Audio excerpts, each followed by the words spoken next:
Presidente, senhoras, senhores, Deltan Dallagnol cassado. Eu só lamento que ele não vai poder subir aquela tribuna mais para responder aos questionamentos que eu fiz a ele na última quinta-feira, porque agora é o ex-deputado Deltan Dallagnol. Agora, como ele não vai poder subir a tribuna, ele talvez tenha a opção de responder os questionamentos que eu fiz em algum outro lugar, ou quem sabe, talvez até, presidente, por uma apresentação de PowerPoint. Ex-deputado Deltan Dallagnol. Esse é o Glauber Braga, que Muito tem uma bom. oratória única, né, Denise Assis? Eu vou chamar o Glauber para qualquer narração tem que ser feita por ele, qualquer fala. Olha, gente, muito bom dia para todos vocês, começando aqui nosso Giro das 11, especial com Denise Assis aqui abrindo o nosso debate. Eu quero agradecer a presença de vocês, o chat está aqui à disposição, bate-papo para vocês participarem, perguntarem. E temos esses assuntos quentes, Denise. Quando o Glauber Braga falou em algum outro lugar, eu já pensei em bobagem aqui dele pensando com o Deltan Dallagnol. Mas ele falou do PowerPoint ali delicadamente. Que situação! Ontem essa notícia reverberou, tomou conta do noticiário da noite, né? Porque ela o TSE divulgou isso no fim da tarde, já começo da noite, salvo engano. E eu queria te receber aqui com todo carinho. Oi? Já foi tarde da noite, mais de 10 horas. Foi mais de 10 horas, verdade. Foi mais de 10 horas. E queremos te ouvir, querida Denise. Começando por... Olha, hoje nós vamos falar do arcabouço, que vai ser votado à urgência hoje também, do depoimento do Bolsonaro e da PEC da anistia, que é uma ferida que está no ar aí, que nós vamos explorar um pouco aqui também as razões da aprovação dessa PEC. E antes de passar para a Denise, nós temos imagens aqui, daqui a pouco a gente coloca um pouco para vocês, porque o Fernando Haddad está na comissão da Câmara agora explicando justamente o arcabouço, que não é mais chamado de arcabouço, são as regras fiscais. Denise... Marco fiscal sustentável. Que bonito! Esse eu não tinha ouvido ainda. Pois é, mas é muito ruim esse nome do ponto de vista da comunicação, péssimo, né? Ele é um eufemismo do que é um arcabouço fiscal. Na verdade, freios para o governo. Né? Freios para o governo. Mas esse sustentável que você colocou aqui, eu ainda não tinha ouvido e ficou muito bom mesmo. Assim passa. Mas parece que vai passar, né, Denise? O centro e a direita querem esse arcabouço. Todos querem, mas todos querem também dar um beliscão, né? Então, dá um beliscãozinho aqui, dá um apertozinho ali, com exceção da ala petista, que quer, pelo contrário, mais flexibilidade para esse arcabouço, porque senão ele vira um teto de gastos, né? E tudo que não nos interessa. Agora, tem uma questão aí filosófica nessa história que eu acho que a gente tem que falar aqui, porque a mídia não fala, pelo contrário, a mídia bate, é que esse arcabouço, essa campanha pela aprovação e pela feitura do tal do marco regulatório e tudo isso, é uma birra com o Lula, o nosso presidente. Por quê? Ao defender a aprovação de todas as regras e de tudo isso, a mídia coloca o Lula na posição de alguém que quer aparelhar todas as estatais, que quer furar o teto para roubar, que quer dinheiro de sobra para o caixa dele, ou seja, a instituição da desconfiança mega, entendeu? Não está só uma questão econômica, a questão é política, e muito política. Então, assim, ter regras, ok, Agora, regras com esse discurso embutido de forma subliminar, como está, eu acho um escândalo. Você vai ouvir muito nessas discussões do Congresso coisas desse tipo. Não pode deixar esse homem solto, né? Senão ele gasta demais, ele quer gastar para se reeleger. É como o discurso da política externa, que ninguém leva fé que o Lula possa estar defendendo a paz. O Lula quer o Nobel da Paz. É sempre um discurso de má intenção, de má fé para cima do Lula, né? Então, assim, ele está sempre na berlinda. Mas, Denise, o que a gente percebe é que, embora você tem toda a razão, né? O pessoal pega no pé do Lula, porque eu acho que eles fazem um cálculo assim, né? Se não pegar no pé desse homem, ele fica forte demais, né? E faz, é 2026. Realmente faz o que quer, elege o sucessor e assim por diante. Não, mas o Lula também. Oi, fala.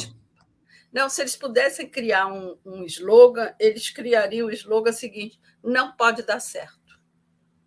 Porque se der certo, ele elege o sucessor. Mas, por outro lado, esse eu não consigo não chamar de arcabouço esse negócio, gente. Não, eu preciso ir no analista, né? Eu não consigo chamar de outra coisa. Agora, na verdade, não é se, o mercado gostou desse arcabouço. Né? Gostou, o Haddad está sendo até chamado pela esquerda. Não? Gostou porque bota freios. Bota freios, claro. É isso. Mas poderia botar freios e eles não gostarem, quer dizer, deixar brechas ali para outras coisas e tudo mais. Quer dizer, vai ser aprovado, acho que até com relativa facilidade, pelas falas que a gente vê do Arthur Lira e tudo mais, sobre o combinado. Eu tinha falado, tempos atrás, que a maior oposição ao governo Lula seria o PT, que é isso que está acontecendo, né, Denise? É divertido. Até puniram o Lindbergh porque deu pitaco demais, né? Foi defender, passou do ponto. E o Lula enquadrou o PT. A informação que a gente tem é essa. Você acha que isso pode reverberar algum problema mais adiante? Não, eu acho que não. Todos têm muito respeito pela figura do Lula. Eles sabem que o Lula está fazendo isso pelo bem do partido. Então, acho que agora causa mágoa, mas futuramente eles vão entender que é uma atitude correta nesse momento. Você vai querer colocar som no Haddad? Não, eu só estou colocando as imagens para a gente acompanhar, só saber que ele está ali falando, afinal de contas é um momento também importante. É um momento histórico, né? Sim, sim. Depois a gente solta o áudio um pouquinho. De qualquer maneira, nós estamos transmitindo aqui também em outro link esta fala do Haddad lá na comissão. Denise, vamos falar do Dallagnol, porque ele está se dizendo indignado, injustiçado. Foi uma votação avassaladora, demolidora, foi 7-0. Foi rápido, em 1 minuto eles resolveram esse problema. Muita gente dizendo que o Moro é o próximo, especulações que vêm lá do jornal conservador, o Estado de São Paulo. Queria um balanço teu sobre essa punição aí e essa cassação, né, do Deltan Dallagnol. Só antes de entrar no Dallagnol, eu queria ponderar o seguinte: o quanto a gente vai ter que estar atento e seguir essa fala do Haddad, porque ontem à noite o relator, o Cláudio Cajado, ameaçou deixar o Bolsa Família sob júdice. Quer dizer, ele vai criar um quesito dentro do arcabouço fiscal em que permite que o Bolsa Família, se o Lula não cumprir tudo que está estabelecido na questão econômica, o Bolsa Família pode deixar de ser reajustado por uma regra dentro do arcabouço fiscal. Isso é muito perigoso. Acho que a bancada tem que brigar muito por isso, muito. Mas a questão aqui do Dallagnol, que você me pediu que fizesse um balanço, foi tudo muito justo, muito correto, do ponto de vista jurídico, porque ele fez uma manobra radical e fraudulenta sendo um grande conhecedor da justiça, porque um promotor ele tem que conhecer as regras do Ministério Público, que é a casa onde ele pertence e atua. Então, ele conhecia as regras. Ele fez de forma mal intencionada, quer dizer, bem intencionada do ponto de vista dele, da mesma forma que eu quero lembrar aqui, como ele entrou na carreira. Ele não tinha o tempo de, como é que se diz? De experiência exigido no concurso, que eram 2 anos de atuação como advogado, e ao fazer a prova, foi aprovado, sabe-se lá como, né? Porque é uma topeira, e ele apelou para o papai, ir atrás de uma amiguinha do papai para dar um aval, dizendo que ele podia ser aprovado no concurso para o qual ele não preenchia todos os requisitos. Então, ele é mestre em dar volta na justiça, que ele tem que conhecer e conhece. Então, acho que essa sentença, por unanimidade, foi muito em função dos pares saberem que ali ele usou de má fé, porque quando a pessoa não conhece a lei, você vacila. Agora, um expert em leis fazer uma manobra dessa contra os colegas, né? Isso ficou muito mal e ele foi muito... a sentença contra ele foi muito justa. Ele está com o choro dos derrotados, o que seria muito natural. Agora, ele não vai conseguir derrubar essas evidências. Ele tem 15 processos administrativos. Se ele não corresse para entrar com o registro no TSE, ele seria banido do cargo, da profissão. Então, foi tudo uma astúcia de gato de rua, né? Aquela coisa assim, bem chulé mesmo. Adorei o gato de rua, que bonitinho. Sabe aquele gato de rua que vai lá, rouba o peixe do prato do restaurante? É isso, né? Então, o Dallagnol não vai conseguir muita coisa. Agora, e essa história, só para concluir, essa nota que ele soltou, dizendo que 300 mil pessoas foram enganadas na questão eleitoral, porque votaram nele, eu acho que o TSE agiu muito mal, tendo todos os recursos tecnológicos que tem, em liberar a candidatura dele, a candidatura do Moro, a candidatura da Damares, sabendo que eles tinham crimes a dar com pau. Então, assim, erra o TSE ao não ser mais rigoroso no aceito dos registros das candidaturas, que agora implica em toda essa discussão, em todo esse processo. E o Moro também tem lá as suas contas rejeitadas pelo TSE, tem suspeitas de contas da campanha, de Caixa 2, de tudo isso, de irregularidade na prestação de contas. Então, pode ser o próximo, sim, com toda razão. Não se trata de perseguição, de discurso anti-lavajatista, de revanche, não é isso, é lei. Vamos começar a entender que a lei precisa ser seguida nesse país? Vamos começar, né? Está na hora já. Está na hora de começar. Você sabe o que a Rita Lee falou pro Sérgio Moro? Depois da cassação do... Agora só falta você. Agora só falta. Só falta você. Esse é o meme que está circulando por aí. A Ana Simpson está dizendo aqui: concurso fraudado, filho de grileiro, fraude na compra do Minha Casa, recurso para a fundação, etc. Tem uma lista, né? Daquelas o longas. Joaquim levantou a vida dele com todos os imóveis fraudulentos que ele comprou, tudo na Bacia das Almas, tudo. Agora, Denise, ontem o Lênio Streck estava aqui conversando e o Lênio, até brinquei com ele depois, porque ele achava que o Deltan não ia ser cassado. Quer dizer, foi uma surpresa. Eu achava que ia. Você achou que ia? Eu cheguei a botar no Twitter antes dele ser cassado. Quando o ministro entregou o envelope lacrado, em papel, analógico, o que não é um costume, falei, tá ferrado. Ih, tá ferrado, ferrou. Tá ferrado, porque envelope lacrado não costuma trazer boas notícias, né? Verdade. Falei, Olha o que a Denise, olha o que a Denise foi pegar. Denise, vamos passar. Eu fiquei impressionado ontem também e quero repercutir com você, porque quando o Jean Paul Prats e o ministro de Minas e Energia, que é o Silveira, né?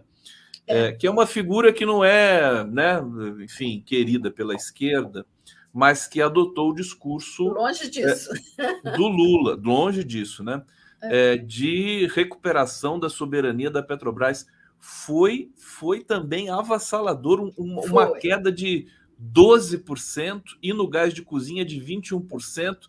Quer dizer, e a imprensa ficou até R$8, também um pouco... isso para o pobre é muita coisa. R$8 é muita coisa por Não, dia. para a classe média também. Não é? Exatamente. Fala um pouco desse novo momento para a gente da Petrobras. E eu senti, quero saber a sua percepção, que o Lula agora está com o governo mais na mão, né? A Petrobras traz esse... A Petrobras é uma âncora da economia do país, né? Ela é o carro-chefe, é uma empresa símbolo.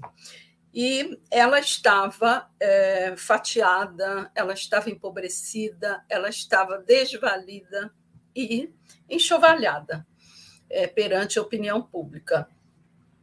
E estava ali uma trincheira do mercado e da mídia em defesa ferrenha daqueles lucros obtidos, daqueles dividendos milionários, onde os patrões desse povo que comenta ganhava ali um caraminguá e não queria abrir mão. E aí o mais interessante é que eles quebraram a cara ao vivo e em cores, porque eles começaram a comentar o quanto era confuso toda essa nova política de preço. A nova política de preço é pura, simples e cristalina.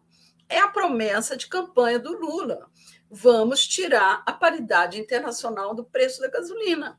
É isso. Coisa que o Bolsonaro tentou mexer, mas ele não podia, porque ele tinha o discurso liberal do Paulo Guedes. Ele tinha o rabo preso com o mercado e com a direita. Então, ele não tinha essa liberdade, essa autoridade política que o Lula teve para dizer: vamos acabar com essa farra, vamos acabar com esses dividendos milionários distribuídos para 10% da população, quando 90% dependem de emprego, de comer, da economia caminhar. E a Petrobras é um grande motor da economia. Então, assim, quando você tira o preço da gasolina, você reduz o diesel, você reduz os transportes de alimentos, você reduz custo de transporte do Uber, você reduz uma batelada de coisa. E o Lula tinha prometido isso, né? Voltar o preço à realidade nacional. Ele cumpriu. O Silveira, finalmente, parece que caiu em si, né? Porque na campanha ele chegou a fazer aquela chantagem: se não me indicam para o Senado, eu vou virar bolsonarista. Como se bolsonarista virasse, né? Bolsonarista nasce pronto, nasce diesel, como diz aquele O indicado, desculpa te interromper, já interrompendo, o indicado para a Sudene disse que se arrependeu de apoiar Bolsonaro e o Olavo de Carvalho, né? E o Hitler também. Os caras pedem desculpa agora. Em boa hora, quer dizer, tomar um banho de civilidade política, né? E de ideologia, enfim, de consciência. Bom, então, além de todo esse avanço do ponto de vista político, né? Porque desmascarou, as ações começaram a subir mesmo a despeito dos comentários idiotas da colegada que ficou lá batendo o pé que isso era uma política equivocada, que era igual a da Dilma. Assim, eu vejo, inclusive, colegas nossos repetindo essa história de que a Dilma ferrou a Petrobras, de que a Dilma ferrou a economia, quando, na verdade, a gente sabe exatamente que a política da Dilma começou a ser dilapidada com pautas bombas que não deixavam ela governar. Quer dizer, quem cobra no segundo governo da Dilma uma ação econômica efetiva cobra no vazio, porque ali já não era a Dilma, já eram os americanos interferindo diretamente no preço da Petrobras, na vida econômica, o Eduardo Cunha dentro do Congresso plantando pauta-bomba, quer dizer, ela já não comandava não por conta própria, mas por toda uma sabotagem que ela estava sofrendo. Isso parece que está, eu ainda não li, mas vou ler, no livro do Emílio Odebrecht, né? Ele diz com todas as letras, inclusive no subtítulo do livro dele, né? A interferência americana. Aliás, Denise, tudo que a gente alertou aqui nos veículos progressistas, democráticos, profissionais, de fato, né, durante esse período todo, está tudo se confirmando agora, né? A gente percebe o contraste do trabalho que a gente faz, modéstia às favas, como diz o Lenny Streck, né? A gente percebe o contraste do profissionalismo que a gente tem aqui e com o afeto que a gente também traz para o noticiário e para as análises. A imprensa tradicional errou todas.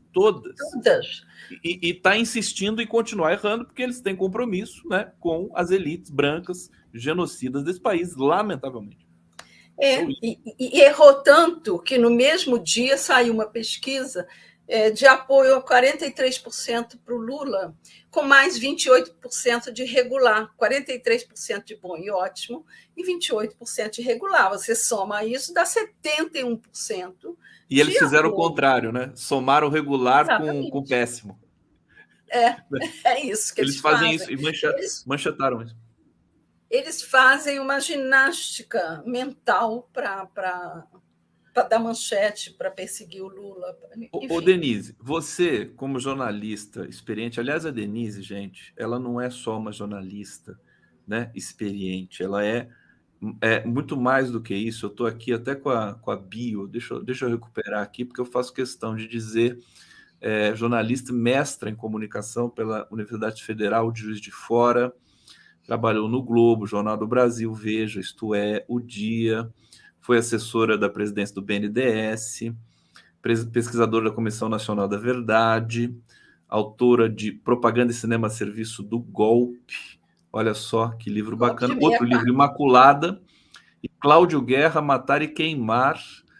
Ô Denise, com a experiência que você tem, sim, a imprensa precisa realmente provocar, denunciar, né? Você passou pelo Globo e tal, tudo bem. Agora, tem que fazer isso com dignidade, né? Eu não sei dignidade, o que falta para eles. Ouvindo o outro lado, né? Ouvindo o outro lado.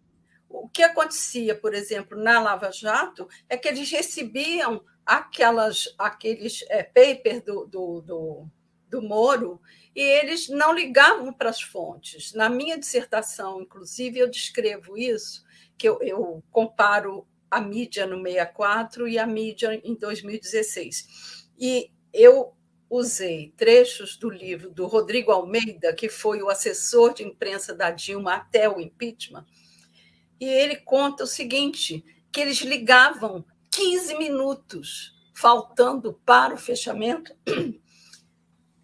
para dizer assim, Dilma, precisamos do nome e endereço de todas as vítimas de Hiroshima. Era mais ou menos em 15 minutos. Aí eles anunciam lá, nós entramos em contato com a pessoa, não quis responder. Exatamente. Questionados, não nos enviaram alguma resposta, né? Era sempre assim. Então, era coisas desse tipo, né? Eles questionados não nos retornaram e mete na máquina e vamos publicar inteiro, na íntegra, tudo que o Moro dizia, sem contestação. Eram verdadeiras fornadas, era uma padaria, era fornada de pão quente, assim, sem dar possibilidade do público raciocinar e elaborar. Era uma hoje, outra amanhã, outra depois da manhã. No meu trabalho, eu aponto eles fizeram 98 editoriais contra a Dilma. O Globo fez 98 e a Folha 101 contra. No dia 8 de março de 2016, no auge do início do processo do impeachment, o Globo fez um editorial que é risível, porque eles diziam assim: se a Dilma continuar, nós teremos uma inflação de 8% e um desemprego na casa de... Aliás, uma inflação de 6% e um desemprego na casa de 8% em breve. Ora, a Dilma saiu, o desemprego foi a 15%, a inflação foi a 12%. Então, é ridículo. Eles não se dão conta do papel ridículo que fizeram. E só para completar aí, que agradeço você ter lido a minha mini bio, para dizer o seguinte: quando, em 22 de dezembro de 1976, eu recebi o diploma de uma universidade federal, estava escrito assim: bacharel em comunicação, opção jornalismo. E eu passei por esses veículos todos que você recitou com esse diploma e na condição de uma profissional de imprensa. Aí, quando eu cheguei no 247, esse diploma foi cassado, esse profissionalismo que foi aceito nos veículos onde eles agora trabalham não valeu. Ou como é que eu fui aceita nesses veículos? Porque eu não sou profissional? Então, fica meio risível nessa situação. Quer dizer, ontem você podia ser do quadro do Globo, da Isto É, da Veja, e hoje você está no 247, você deixou de ser uma mídia profissional. Mas isso aconteceu por causa de um projeto de lei, né? Questão da... Sim, cassou o diploma, mas não cassou a minha condição de profissional experiente, com 46 claro. anos de claro. passagem por esses veículos. Que coisa maluca isso de cassação. Maluco. As pessoas não estão discutindo isso profundamente, tem que discutir. Ô, Denise, olha, tem muita coisa aqui para gente ainda desdobrar. Eu queria destacar o seguinte, um dado, porque esse começo do governo Lula pareceu turbulento, e foi turbulento de fato, e ainda está turbulento, por diversas razões, notadamente o 8 de janeiro, a intentona terrorista, mas a economia está se arrumando, ô Denise. Olha, a economia está se arrumando. Olha, IGP-10 tem deflação de 1,53% em maio e queda acumulada em 12 meses é de 3,49%. Inflação no centro da meta, ô Denise. E vai cair mais por causa do preço dos combustíveis agora. Não, e o que eles não estão contando, que é uma coisa que vai surpreendê-los, é o seguinte: o mundo inteiro está imbuído da necessidade de se controlar a política do meio ambiente, né? Tá. A questão climática. O Lula, em suas viagens, tem recolhido vários, não são donativos, que a gente não precisa de donativo, mas são subsídios para sustentar essa política climática.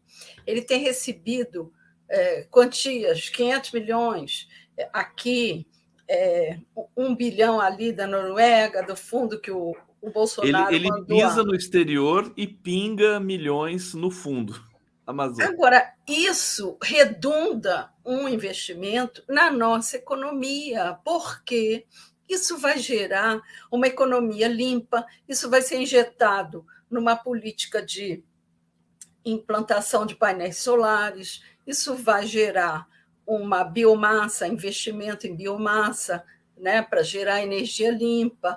Isso vai se desdobrar em empregos, em obras com essa política verde. Isso tudo vai fazer girar a economia a despeito dessa economia tradicional que eles não querem que dê certo. Então, eles vão ficar chorando na pedrinha fria, porque essa praga de urubu deles não vai colar. Você se lembra daquele prêmio Nobel da Índia, que agitou a economia da Índia, distribuindo, digamos assim, o equivalente a R$ 1.000 por mulheres da Índia para que elas fizessem o próprio negócio, e ele alavancou um crescimento regional enorme. Ele ganhou o Nobel por isso, porque ele conseguiu alavancar a economia de uma região lá onde ele morava. Não estou me lembrando do nome dele agora. Isso vai ser replicado no Brasil. Essa economia independe da Anfávia, independe dessa política tradicional industrial que para quando quer de investir. Você sabia que no processo do impeachment da Dilma, no início do processo, todos os industriais retiraram investimento, guardaram o seu dinheiro no mercado de capitais e deixaram de investir e começaram a demitir para fomentar, incrementar a crise econômica para dar certo o impeachment? Posso acrescentar só um dado nisso que tudo que você está falando? Porque a gente percebe assim, um comportamento deletério dos nossos grandes veículos de comunicação. Por exemplo, ontem nas matérias sobre o Dallagnol, a nossa gloriosa Folha de São Paulo tinha uma matéria ali e o jornalista dizia assim: Deltan Dallagnol foi o grande arquiteto da relação da Lava Jato com a mídia. Eu fiquei perguntando, será que é uma autocrítica? Ou está dando de migué, né? Aquilo ali funcionava como uma engrenagem de vasos comunicantes, quer dizer, o Paludo orientava o Moro orientava o Dallagnol passava para a mídia, que ia lá na cara do gol e emplacava. Então, é simples assim, entendeu? É uma coisa... É tão óbvio. A gente... Diga. Não, e é tão óbvio, e nós ainda vimos os viúvos do Sérgio Moro como grandes colunistas, porta-voz do patrão, choramingando a desqualificação do Moro. Ele não foi desqualificado por nós, não é vingança, foi o Supremo Tribunal Federal. Então, assim... Que culpa nós temos de estarmos certos desde o início? A gente pede desculpa até. Foi mal. Foi que nem, sabe, o tenista, quando joga a bola na rede, ela quica ali e cai no campo do adversário, o cara pede desculpa. Ô Denise Assis, que felicidade. Como é bom conversar com a Denise e o público carinhoso aqui do 247.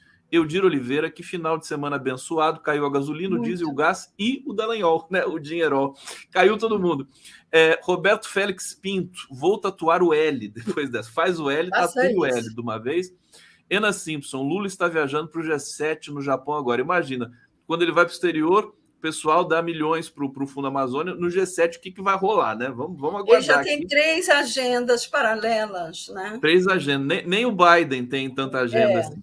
Márcio Giovanni Souza, bom dia, Conde Denise. Não me causaria nenhuma estranheza se em um futuro próximo essa mesma Globo tentar produzir um documentário, um minissérie sobre Dilma Guerreiro injustiçada. E claro, já fizeram o documentário do Lula preso lá.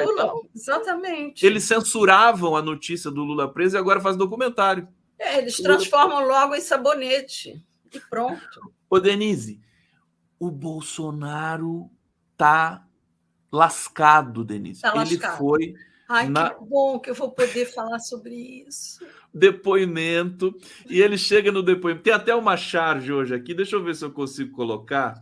Eu tô louca pra falar sobre isso. Porque ela sintetiza todo esse drama do Bolsonaro. Espera aí que eu vou achar aqui e vou colocar na tela.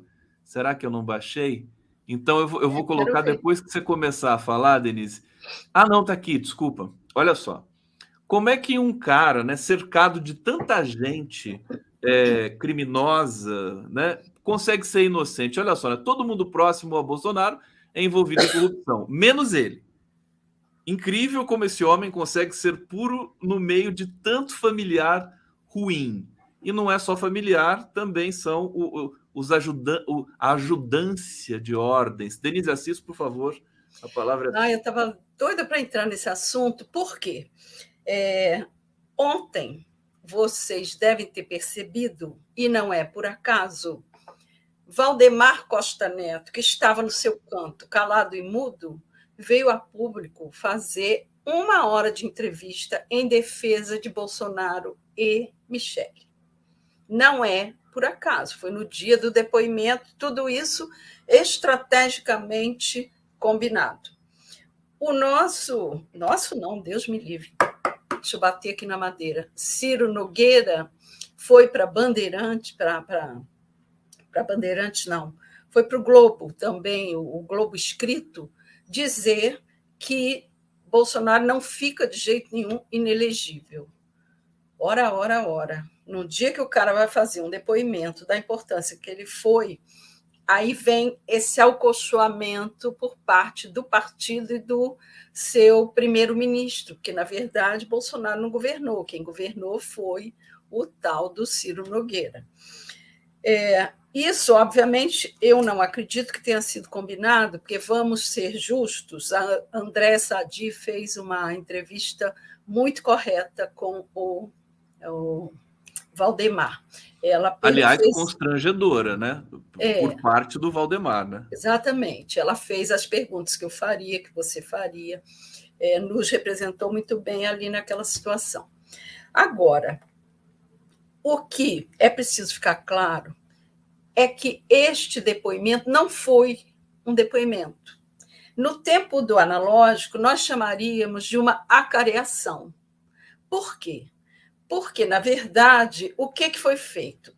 A PF pegou os celulares do Mauro Cid, o celular do Anderson Torres, extraiu dali todas as perguntas e as revelações que os celulares trazem e inseriram no questionário checagem. Isso, na técnica de entrevista, você chama de checagem. O que eles pegaram foram as informações para confrontar com o Bolsonaro. Não foi um depoimento.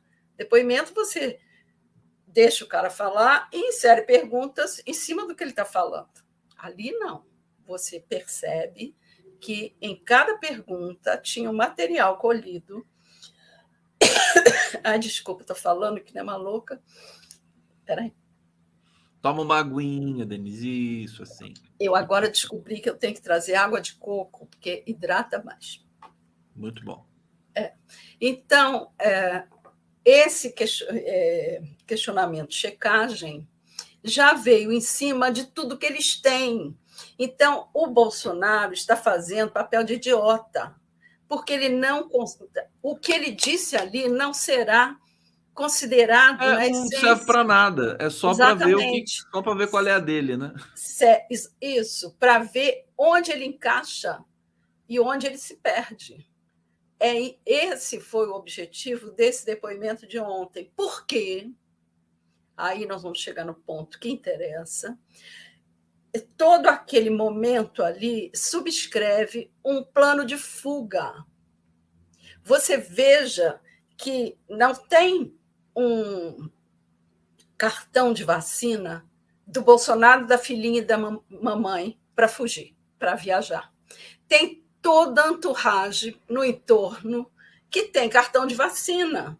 Ou seja, eu escrevi um artigo há um tempo aí, é a fuga do Luís XVI, da guilhotina. Pega toda a corte, enfia numa carruagem, 2 carruagens e foge a tropel. Entendeu? Por quê?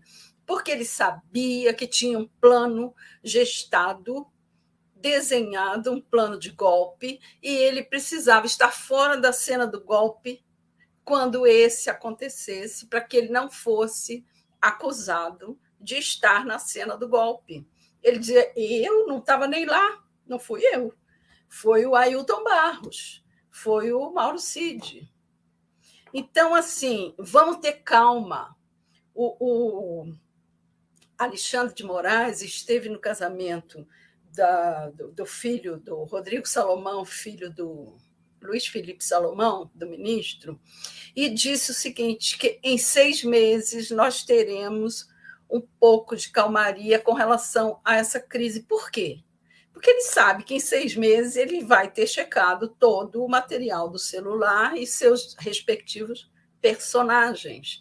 Então, ele não está levando em conta o que diz o Valdemar, o que diz o Ciro Nogueira, o que diz o Bolsonaro, o que diz a dona Michele. Ele está levando em conta o material que ele tem em mãos. Por que ele soltou o Anderson Torres? Não foi só porque ele estava tendo pressão para dizer que ele não ia transformar a atitude dele em lava-jato. Foi porque ele precisa saber o que vai acontecer no entorno do Anderson Torres, como as pessoas vão se movimentar. Eles estão observando isso. Quem Eles vai não se estão de aproximar? brincadeira, né, Denise? A Polícia isso. Federal, o Ministério Público. Ô, Eles Denise, estão... agora que tá pegando fogo o nosso papo aqui, eu vou ter que me despedir de você, porque nós vamos fazer, olha só, mas olha, semana que vem você vai estar aqui de novo e a Sim. gente vai retomar esses temas e de repente no meio da semana você ainda aparece aqui em algum jornalístico nosso, porque você é uma fonte fantástica de informação. Deixa eu só dar um recado aqui. Nós teremos 2 convidados hoje muito especiais, André Illy, Paloma e Yamagata, para a gente falar da tirolesa no Pão de Açúcar. Eles já estão aqui, né? A gente tem um manifesto contra a instalação de uma tirolesa no Pão de Açúcar, que é uma violência, né, ambiental. Total. E eles vão entrar aqui, daqui a pouco eles já estão no bastidores, vou pedir para eles esperar mais um pouquinho, para eles esperarem mais um pouquinho, porque a Liana Cirne já está aqui. E a Liana, com essa cassação do Dallagnol, ela falou: Conde, eu preciso falar para o Brasil. Liana, e nós vamos ouvir aqui a Liana. Denise, um beijo. Um beijo. Pena que não deu para falar do Mauro Cid, mas aguardem o depoimento da mulher dele. Aguardem. Nós vamos falar disso Beijo, durante Liana, a nossa programação. Eu quero entender bem essa história. Beijo para Denise, beijo, fantástica. Tchau. Liana Cirne, conte-nos tudo, você que sempre foi uma figura que combateu, né, a vergonha que foi a Lava Jato e tudo mais, em especial o Deltan e o Moro. Como é que você recebeu a notícia de ontem? Como todo mundo, com muita alegria, comemorando. O que a pessoa quer mais da vida, Conde? Baixou a gasolina, baixou o gás e caiu o Dallagnol, só falta o Moro. Muito bom. E ministro Benedito Gonçalves mostrando que convicção sem prova é perseguição, é tribunal de exceção. Tudo bastante demonstrado, a decisão muito bem elaborada. Eu estou montando um outro PowerPoint, porque ontem todo mundo publicou o PowerPoint, né? Dallagnol, caçado, caçado, caçado, caçado. Mas agora eu estava até tentando, eu estava tentando preparar um PowerPoint diferente antes de entrar no giro, colocando os motivos realmente da decisão. Não deu tempo de ficar pronto antes. Tem que fazer um PowerPoint bonitinho, né? Eu estou fazendo, vai sair já já. Infelizmente não deu tempo de fazer para o giro, mas vai estar na minha rede daqui a pouco. Decisão super importante, reconhecendo a sua inelegibilidade e, o melhor, a causa da inelegibilidade é a fraude à lei. Essa foi a tese jurídica que norteou a cassação do mandato de Deltan Dallagnol. Primeiro, a alteração da lei, da ficha limpa. Veja que coisa linda, veja como a justiça se faz. Deltan foi condenado por ser ficha suja. E mais, por ter fraudado a lei da ficha limpa. Esse foi o motivo pelo qual ele foi cassado. Por ter fraudado a lei da ficha limpa. Não é incrível isso, Conde? Tem a ver com ele ter pedido baixa exoneração do Ministério Público antes que o CNMP, né, o julgasse. não é isso? Exatamente. Na verdade, antes que fossem instaurados os processos.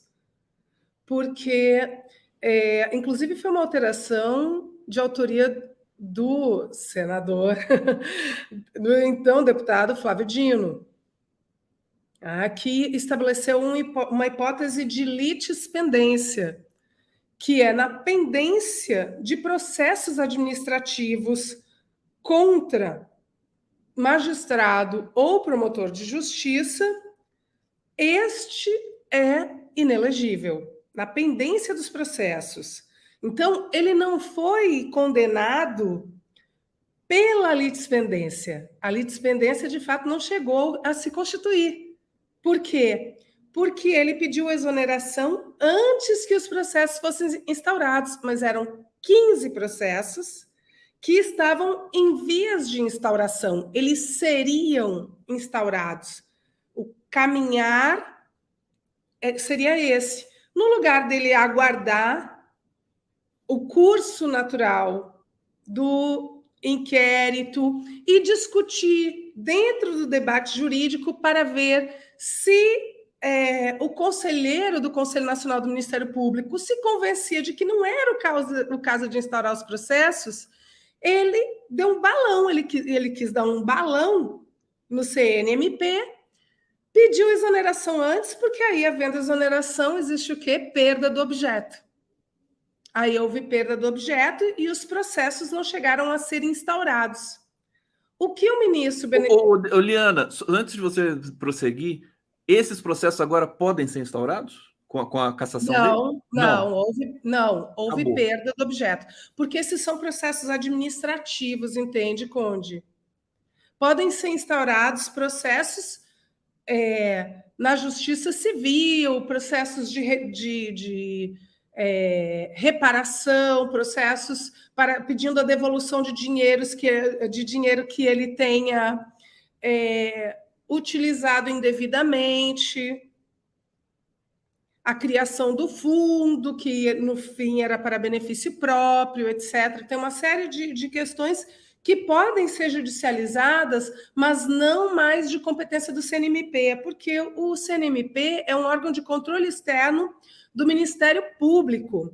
E no momento em que ele pediu a exoneração, todos os processos perdem o objeto.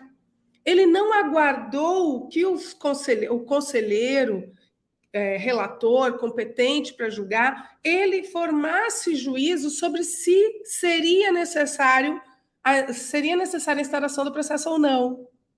Ele pediu a exoneração antes para forçar a perda de objeto. E aí o que o ministro Benedito Gonçalves entendeu na sua decisão, a decisão está muito bem escrita, muito didática, é que ao assim agir, ele fraudou a lei da ficha limpa. Ele agiu de má fé para provocar uma fraude à lei. Porque se ele não tivesse pedido exoneração, ele teria incorrido no impedimento e na causa de inelegibilidade.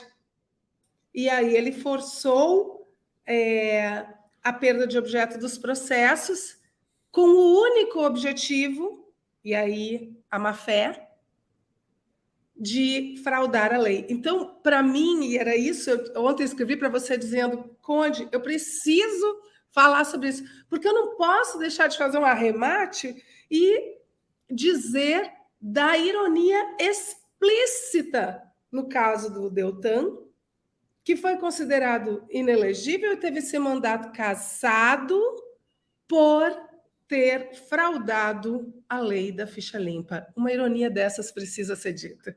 E merece um livro, aliás, um artigo, hein, Liana? Vamos aguardar aí. Esse assunto não se exaure hoje. Isso aí a gente tem pano para manga na sequência. Liana, querida, obrigado, viu? Sempre maravilhosa aqui. O público do Giro te adora. Vamos conversar depois para a gente continuar se encontrando aqui, trazendo sempre a sua análise aí brilhante, muito técnica e muito democrática. A gente vai para uma transição. Valeu!